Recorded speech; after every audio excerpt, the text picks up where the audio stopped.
ప్రకాష్ రెడ్డి గారు మరియు నా వెంట ఉన్న కాంగ్రెస్ పార్టీ మా డివిజన్ స్టేజ్ని అలంకరించిన డివిజన్ నాయకులు, ఈ కార్యక్రమానికి వచ్చినటువంటి సోదర సోదరీమణులారా, రేపు జరగబోయే శాసనసభకు వెస్ట్ నియోజకవర్గం నుండి మీ అండదండలు కావాలి, మీ ఆశీస్సులు కావాలి, మీ మద్దతు కావాలని అభ్యర్థించేందుకు మేమందరం వచ్చినాం.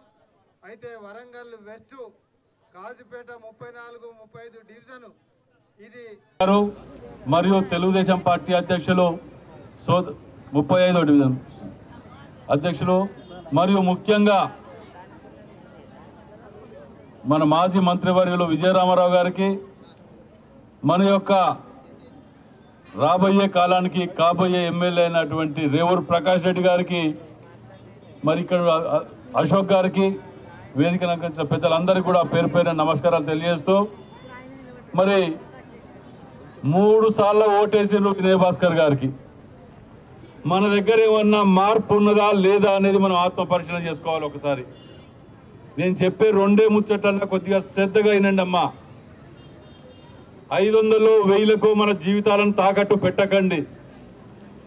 రౌడీయిజం, గుండాయిజాన్ని తరిమివేసే విధంగా, కబ్జాలను తరిమివేసే విధంగా మచ్చలేని మనిషి, ఏ రోజు కూడా ఏ అభియోగం లేని మనిషి రేవూరు ప్రకాష్ రెడ్డి గారు. నర్సంపేటని ఏ విధంగా అభివృద్ధి చేసిండో మనందరం కూడా తెలుసుకోవాల్సిన అవసరం ఉన్నది. మరి 3 సార్లు ఓటేసిన నిజంగా కూడా మీరు ఇళ్లలోకి పోయిన తర్వాత ఒక్క నిమిషం ఆలోచించండి. మన పిల్లల భవిష్యత్తుని ఎట్టి కోశాన ఈసారి తాకట్టు పెట్టకండి. మంచి అవకాశం వచ్చింది. మన జిల్లా అభివృద్ధికి కూడా పెద్ద మనిషిగా 3 సార్లు ఎమ్మెల్యే ఎన్నుకోబడిన వ్యక్తి కాబట్టి మీరందరూ కూడా కాంగ్రెస్ పార్టీలో రాహుల్ గాంధీ గారు, కోదండరామ్ గారు, సిపిఐ నుంచి పెద్దలు కూడా అందరూ కూడా బలపరిచినటువంటి అభ్యర్థి రేవూరు ప్రకాష్ రెడ్డి గారు. మరి చేతి గుర్తు లేదనుకున్నా పెద్దలు చెప్పినట్టు, విజయరామారావు గారు చెప్పినట్టు అనుకోకుండా చేతి గుర్తు నుంచి రాహుల్ గాంధీ గారు బలపరిచిన అభ్యర్థి సైకిల్ గుర్తు అయినటువంటి రేవూరు ప్రకాష్ రెడ్డి గారు. సైకిల్ గుర్తుకు మనం ఓటేయాలని చెప్పి రాహుల్ గాంధీ గారు కూడా అందరు విన్నారు.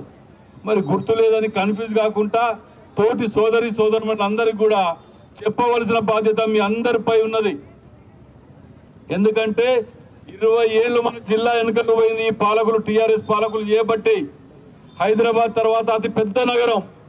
మీకు ఇంకా చిన్న ఒక క్లిప్పిస్తా, మీకు ఆడవాళ్ళు మీరందరూ కూడా వినాలి. ఎక్కువ శాతం హైదరాబాద్లో చెత్త వేసే పన్ను 50 రూపాయలు ఉన్నది.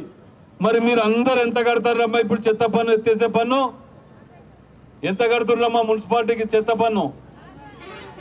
మరి హైదరాబాద్ కంటే పెద్ద నగరం 60 రూపాయలు కట్ట. ఎందుకు కట్టాలి 60 రూపాయలు?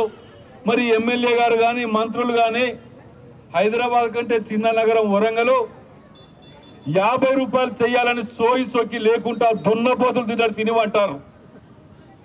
ఎందుకంటే వాళ్ళకు 10 రూపాయలు చిన్నవి కావచ్చు, మనకు చాలా పెద్దవి 10 రూపాయలు. అంటే అధికారులని అడిగి, కలెక్టర్ గారినో లేకపోతే కమిషనర్ గారినో అడిగి ఆడ 50 ఉంటే 60 సార్ దీన్ని తగ్గియాలని ఒక్క ప్రయత్నం అన్నా చేసిండ్రా అమ్మా? ఈ చిన్న ప్రయత్నమే చేయలేని వాళ్ళు జిల్లా అభివృద్ధి గురించి ఏం చేస్తారో చెప్పండి. 4 కోట్లు ఖర్చు పెట్టమని ఇస్తే 2 కోట్లు ఖర్చు పెట్టిండ్రు. 2 కోట్లు ఉత్తగానే ఖరాబ్ అయిపోయి మళ్ళా వాపసు పోయి ఖజానాలో చేరినాయి.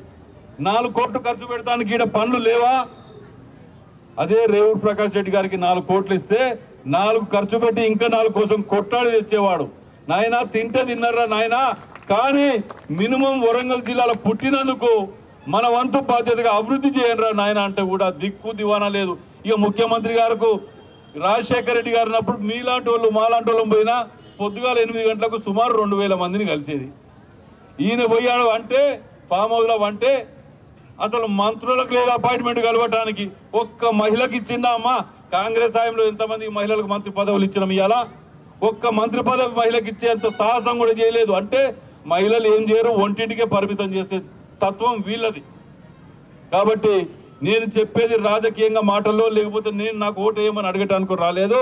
అన్న గురించే వచ్చినాం ఇవాళ, మంచి వ్యక్తి అని చెప్పి.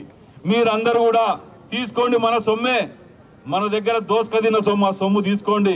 కానీ ఓటేసేటప్పుడు మీ పిల్లల భవిష్యత్తు, వరంగల్ జిల్లా పరిషత్ జిల్లా పరిస్థితిని గుర్తుపెట్టుకొని ఆలోచన చేయవలసిందిగా విజ్ఞప్తి చేస్తూ ఇప్పుడు రేవూరి ప్రకాష్ రెడ్డి అన్న గారిని మాట్లాడవలసిందిగా కోరుతున్నాను. అన్నలకు అందరికీ నా నమస్కారాలు. ఇంతకుముందు మన వాళ్ళు చెప్పినట్టుగా ఓటు అనేది 5 సంవత్సరాలకు ఒకసారి వచ్చే ఓటు మీకు. ఈసారి కూడా వచ్చే ఓటు కూడా 5 సంవత్సరాలు మీ భవిష్యత్తును నిర్దేశించడం జరిగింది. మరి గతంలో ఇక్కడ వినయ్ భాస్కర్ గారిని 3 సార్లు ఓటేసి మీరు గెలిపిస్తే మీ ప్రాంతంలో జరిగిన అభివృద్ధి ఏంటో ఒక్కసారి మీరే ఆలోచించండి అని చెప్పి ఈ సందర్భంగా మనవి చేస్తున్నాను. కాజీపేటకు ఒక చరిత్ర ఉంది. నిజాము ప్రభుత్వంలోనే దేశంలో ఎక్కడ లేని కన్నా ముందు ఇక్కడ రైల్వే రావడం జరిగింది. ఇక్కడ రైల్వే అభివృద్ధి చేయడం జరిగింది. అదేవిధంగా ఇక్కడ గ్రామాలు కూడా ఉన్నాయి. కానీ రైల్వే మట్టుకు స్టేషన్ మట్టుకు అభివృద్ధి చెందింది. కానీ స్టేషన్ బయటకు వచ్చి చూస్తే గ్రామీణ ప్రాంతానికి కూడా తరితూగని పద్ధతిలో ఇవాళ ఈ డివిజన్స్ ఉన్నాయని చెప్పి ఈ సందర్భంగా మనం చేస్తున్నాను.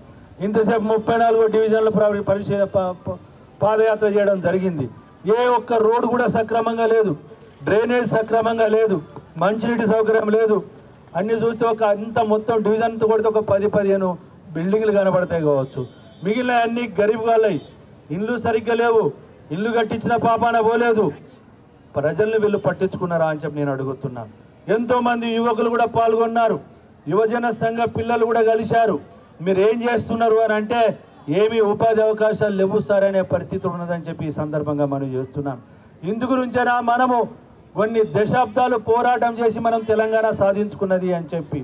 ఆ రోజు చంద్రశేఖరరావు గారు ఏడిపోయినా ఒకటి అనేవాడు, ఆంధ్రోలు మనల్ని దోసుకుంటున్నారు, ఆంధ్రోలను దోసుకుంటుండ్రు, మనకు అందరి నుంచి అభివృద్ధి చెందుతలేము అని అన్నారు.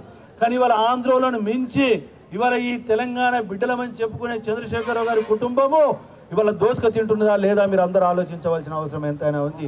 4 కోట్ల ప్రజల కృషితో వచ్చిన తెలంగాణ వాళ్ళ కుటుంబ సభ్యులు 4 మళ్ళీ మొన్నటికి మొన్న మరదలు కొడుకుతో కలిపితే 5 అనుభవిస్తున్నారు తప్ప ప్రజలకు ఒరిగింది ఏమీ లేదు అనేది వాస్తవం అవునా కాదా అని చెప్పి నేను అడుగుతున్నా 2 పడకల ఇండ్లు వచ్చినాయా అని చెప్పి అడుగుతున్నా.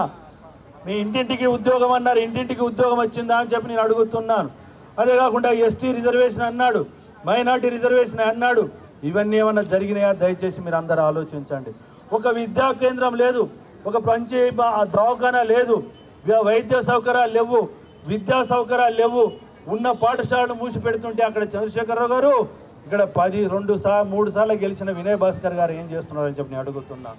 ఈ 3 సార్లు గెలిచిన సందర్భంలో మీ ప్రాంతంలో జరిగింది ఏంటి అభివృద్ధి మీరు ఆలోచించుకోవాల్సిన అవసరం ఉంది. వాళ్ళ కుటుంబం మాత్రం అభివృద్ధి చెందింది. ఏడికి పోయినా ఒకటి మాత్రం చెప్తున్నారు, భూ కబ్జాల గురించి చెప్తున్నారు. మేము ఎవరైనా ఎదురు తిరిగి అడిగితే ఇప్పటికీ ఉన్నావు, ఇక్కడ భూ కబ్జాలు జరుగుతుంటే దానికి నువ్వు ప్రత్యక్ష సాక్షిగా ఉన్నవా లేవా అని చెప్పి నేను అడిగితే బూడిది గుమ్మడికాయల దొంగ అన్నట్టు భుజాలు నడుముకొని నేనెక్కడ చేసినా అని చెప్పి మాట్లాడుతున్నారు. నీవు చేసినవా లేదా, నీ కుటుంబం చేసిందా లేదా అనేది నేను చెప్పవలసిన అవసరం లేదు. ప్రజలే ఇవాళ ఎక్కడికి పోయినా చెప్తున్నారు ఎవరు ఏ విధంగా భూ కబ్జాలు చేసిందని చెప్పి. అందులోంచి మీ అందరికీ నేను సవినయంగా మనవి చేసి చెప్తున్నాను, భూ కబ్జాలు అనే ముచ్చట లేని నియోజకవర్గంగా దీన్ని మీ అందరినీ కూడా నేను పరిరక్షించుకుంటానని చెప్పి ఈ సందర్భంగా మనవి చేస్తున్నాను. రెండోది, ఒక ప్రశాంతమైన వాతావరణాన్ని ఏర్పాటు చేయడమే కాకుండా మీ అందరికీ కూడా ఇంకొక విషయం చెప్తున్నాను. మొన్న ఒక సందర్భంలో మాట్లాడుతూ వినయ్ భాస్కర్ పత్రిక వాళ్ళతో అన్నాడు, మాకు ఈ ఫారెస్ట్ ఏరియాలో ఓట్లు పడాయి, స్లమ్ ఏరియాలో మాత్రం బ్రహ్మాండంగా ఓట్లు పడతాయి అని చెప్పడం జరిగింది. స్లమ్ ఏరియా అంటే మురికి వాడలు. మరి నువ్వు 10 సంవత్సరాలు శాసనసభ్యుడికి ఉన్న తర్వాత కూడా మురికి వాడలు ఎందుకు ఉన్నాయని చెప్పి నేను అడుగుతున్నాను. అందులోంచి మీ అందరికీ వాగ్దానం చేస్తున్నా, నేను మీ డివిజన్లో ఇవాళ 34వ డివిజన్ తిరిగినాం, 35వ డివిజన్ తిరగబోతున్నాం. ప్రతి గల్లీకి కూడా పైప్ లైన్ వేయడం జరుగుతుంది, ప్రతి గల్లీలో అండర్ డ్రైనేజ్ సిస్టమ్ డెవలప్ చేయడం జరుగుతుంది, ప్రతి గల్లీలో రోడ్ల సౌకర్యం ఏర్పాటు చేయడం కాకుండా అర్హత ఉన్న ప్రతి ఒక్కరికి కూడా ఈ 5 సంవత్సరాలలో 2 పడకల ఇల్లు కూడా కట్టేయడం జరుగుతుంది అని చెప్పి ఈ సందర్భంగా మనం చేస్తున్నాను. ఒక రేవూరి ప్రకాష్ రెడ్డిగా, ఒక వీళ్ళ మిత్రపక్ష అభ్యర్థిగా మీ ముందు వచ్చి చెప్తున్నాను, మీకు అక్కడ నర్సంపేటలో బంధువులు ఉండొచ్చు, స్నేహితులు ఉండొచ్చు, అక్కడ ప్రజల అవకాశం ఇస్తే ఏ విధంగా అభివృద్ధి చేసిందో ఒకసారి ప్రజలను అడిగి తెలుసుకొని మీరు ఒక నిర్ణయానికి రావాలని చెప్పి తెలియజేసుకుంటూ, మరి ఇవాళ నీతి నిజాయితీతోటి పనిచేయడానికి మేము సిద్ధంగా ఉన్నాం. అన్నిటికన్నా ముఖ్యంగా ఇవాళ ప్రజా కూటమి అభ్యర్థిగా మీ ముందుకు రావడం జరిగింది. నర్సంపేటలో 3 సార్లు గెలిచాం, నర్సంపేట టికెట్ కావాలి అని అన్నాం.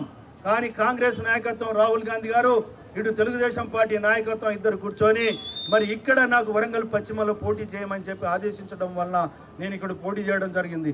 వాస్తవంగా ఇక్కడ నాయన్ రాజేందర్ రెడ్డి గారికి అన్ని విధాల అర్హత ఉన్నది, కానీ ఇక్కడ ప్రజా కూటమి పద్ధతిలో నాకు ఇక్కడ కేటాయించడం జరిగింది. కానీ మనం ఎవరికి కూడా అన్యాయం చేయలేదనే విషయాన్ని మీ దృష్టికి తీసుకువస్తున్నాను.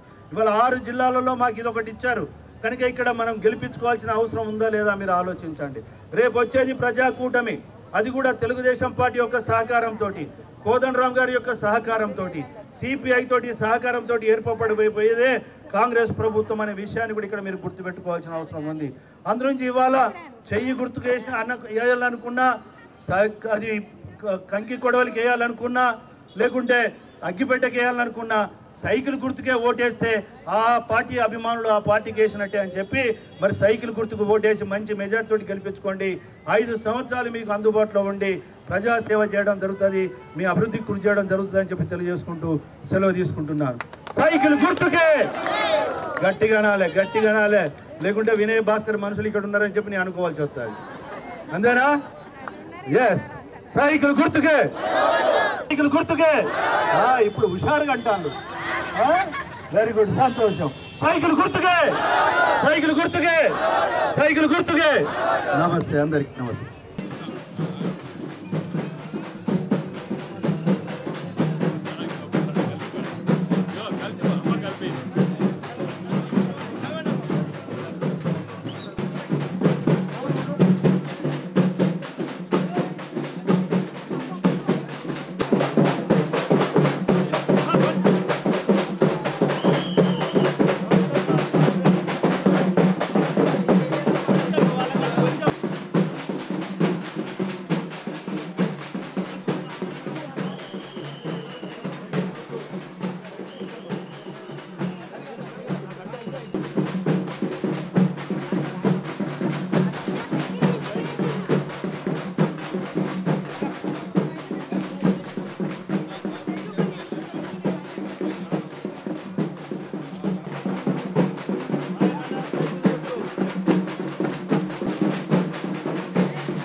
సైకిల్ గుర్తమ్మా, సైకిల్ గుర్తు కాంగ్రెస్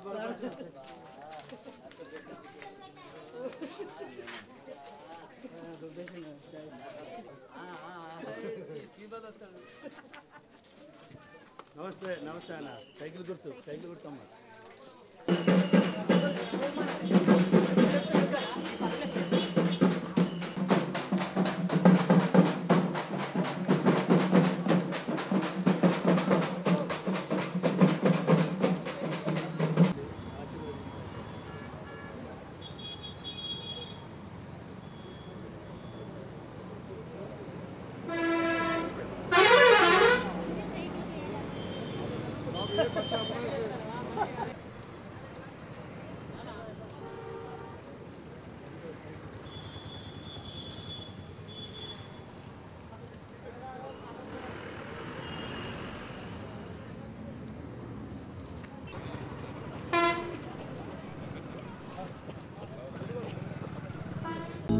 హలో, మిమ్మల్నే.